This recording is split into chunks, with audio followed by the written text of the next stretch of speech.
There is a specific kind of video you've probably watched. 5 a.m. alarm, no coffee out, index fund maxed, a side hustle running on weekends. The promise, discipline now, freedom by 40.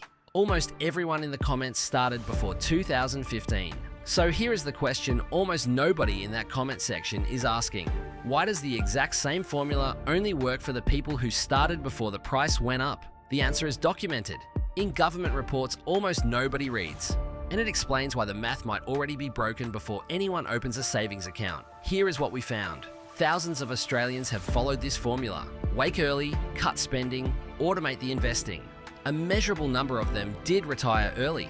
An Australian Bureau of Statistics breakdown of who actually achieved it in the last decade shows something that productivity influencers never mention. The group skews almost entirely toward people who bought property before 2015. Not the people who saved the most. The people who started earliest. What changed after 2015 that turned the exact same discipline into a losing strategy for everyone who came after it? To understand what changed, escaping the rat race needs to be broken into two separate mechanisms because it has never been one thing. It is two. The first mechanism is the deposit. In 1990, the median age of a first home buyer in Australia was 27. Today, it's 36. That 9-year shift looks like patience. The Productivity Commission's own modelling points to the real cause. House prices grew roughly 3 times faster than wages over the same period, so the deposit itself now takes 3 times as long to assemble from income alone.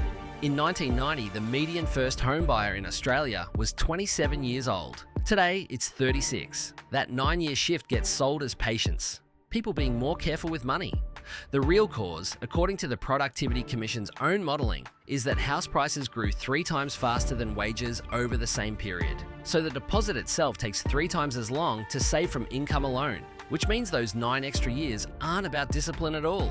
They're the exact mathematical gap between wage growth and asset growth, made visible as a single number. 9 years of a working life transferred without anyone voting on it, except a large share of buyers never assembled the deposit from income alone. Research from ASHRI, the Australian Housing and Urban Research Institute, tracks a category called parental deposit assistance, cash gifts, guarantor loans, or both. More than half of first home buyers under 35 in Sydney and Melbourne now fall into that category. 2 decades ago, it was a small minority. This has a name, though it will not appear in any brochure, any bank ad, or any retirement seminar. We call it the deposit gate. And once you know what to look for, you will find it in mortgage broker intake forms, in first home buyer grant eligibility rules, and in every How I Retired at 35 video that never mentions where the first deposit actually came from. The deposit gate is the checkpoint.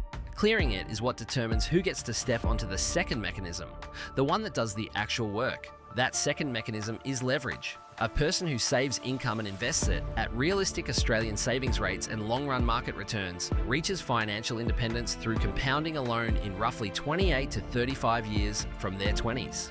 That number alone explains why frugality content over-indexes on people in their late 20s and 30s. It is the only group for whom the math, run honestly, still produces a result inside a single working lifetime without leverage. A person who instead buys an appreciating asset early, using a bank's money, not their own, lets the asset's growth do the compounding instead. Reserve Bank of Australia household wealth data shows the median homeowner's net wealth sitting at roughly 5 times that of a renter of the same age and income. Not because the homeowner saved harder, because the loan was larger than any savings rate could have matched, and the asset grew on top of it. Run the numbers on a household that bought a median Sydney home in 2000 with a standard deposit. On recorded median price growth since then, that property is worth more than 4 times its original purchase price today. The household's actual cash outlay, the deposit plus principal repayments, has grown at a rate no diversified index fund has matched over the same 25 years, because the bank, not the household, supplied most of the capital that did the growing. This also has a name. We call it the equity escalator. And once you see it, you will find it in every property seminar that calls leverage smart investing, in every retirement calculator that quietly assumes a home is already owned, and in every comment section asking why the math stopped working for them specifically. If discipline alone cannot get most people past the deposit gate, who actually clears it? And was that ever an accident? The deposit gate was not the housing market drifting upward on its own. It is the documented, modelled outcome of specific name tax policy. Negative gearing and the capital gains tax discount are both still active Australian tax settings. Together, they make it more profitable, dollar for dollar, to own a second property than to earn a second dollar of wage income. That is not a side effect anyone stumbled into. Treasury modelled that exact outcome before both policies were passed, decades apart, and both remain in force today. Negative gearing and the capital gains tax discount are both still active Australian tax settings. Together, they make it more profitable, dollar for dollar, to own a second property than to earn a second dollar of wage income. That's not a side effect anyone stumbled into. Treasury modelled that exact outcome before either policy was passed. The settings worked exactly as designed. They just weren't designed for the person reading this sentence. They were designed for the person who already owned the first property, which is the entire mechanism behind every I retired early story that never mentions where the first deposit came from. First home buyer grants exist alongside these settings, but their value has been eroded by the same price growth they were meant to offset. In most state schemes, the grant has not been substantially increased in real terms since the early 2000s, while median prices in the cities offering it have more than tripled. The grant was not removed. It was simply allowed to shrink year over year, relative to the gate it was supposed to help people through. Separately, the Productivity Commission has modelled the scale of wealth now passing between Australian generations as house prices outpaced wages, describing it as one of the largest such transfers in the country's modern economic history, measured in the trillions, concentrated almost entirely in property bought decades ago and inherited rather than earned. The OECD classifies Australia among the developed economies most reliant on family transfers rather than personal income to determine household wealth outcomes. The deposit gate was built to reward the asset already owned, not the income being earned right now. That is not a metaphor. It is the literal mechanical function both policies were modelled to produce. And the people standing on the winning side of that design rarely call it luck. They call it discipline. Because discipline is the story that costs the system nothing and credits the system with everything. What does this actually cost the people who never receive a deposit? Calculated specifically, not abstractly.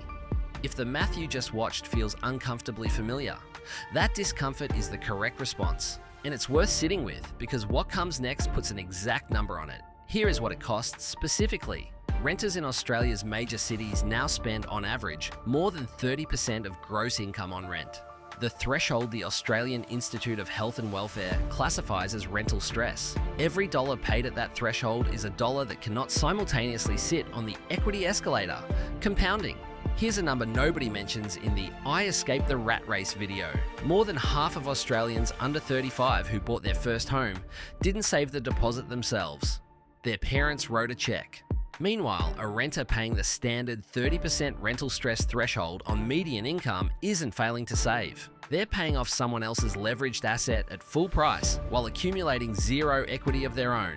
Run that for 15 years and the total transferred into a stranger's mortgage runs into six figures with nothing on that renter's own balance sheet to show for it. That's not a discipline gap. That's a documented mechanism with a name. Compare two people on identical incomes 10 years apart in the gate they cleared. The one who cleared it owns an asset compounding in the background of their life. The one who didn't is still renting the equivalent property, and the gap between their net wealth is not explained by what either of them earned in those 10 years. It is explained entirely by which side of the gate they started on. You have likely run a version of this calculation yourself on a lease renewal without putting a name to it. That feeling that the math should be working and isn't is not a personal failure. It is the deposit gate functioning exactly as modelled. This produces a two-track outcome with no stable convergence at current prices. Households who cleared the deposit gate before roughly 2015 are riding the equity escalator, their wealth compounding largely independent of their wage. Households who have not cleared it are saving against a target, the deposit, that grows faster than their savings rate. That is not a discouraging detail. It is a mathematical condition. It has no solution at current price-to-income ratios, no matter how early the alarm is set. This two-track system does not end at the deposit. There is a second structure sitting underneath it, the default superannuation account most working Australians never actively chose. And it determines whether retirement closes this gap or simply becomes a slower version of the same one. The next investigation opens that account completely. So if the escape was never primarily about discipline, what was it actually about? None of this is hidden. The Productivity Commission's modelling is public. Ahuri's deposit assistance research is public. The negative gearing and capital gains tax settings are public, debated in Parliament, published in the budget papers every year. The mechanism survives not because it's secret, but because discipline is a far more shareable headline than asset access determined years before a bank account was ever opened. The 5 a.m. alarm was real. The cut coffee was real. Neither was the variable that decided the outcome. That distinction is not visible from a budgeting app. It only becomes visible once the deposit and the leverage are separated and looked at side by side. The escape was never about how hard anyone ran on the treadmill. It was about who was standing at the door, deciding whether to unlock it before you arrived. What you have seen today is one mechanism, the deposit and leverage layer that decides who gets to step off the wage track at all. It does not operate alone. Subscribe so the next investigation reaches you before the settings that built the deposit gate are next reviewed in a federal budget. Because by the time that debate is public, the window to understand them will already be closing again.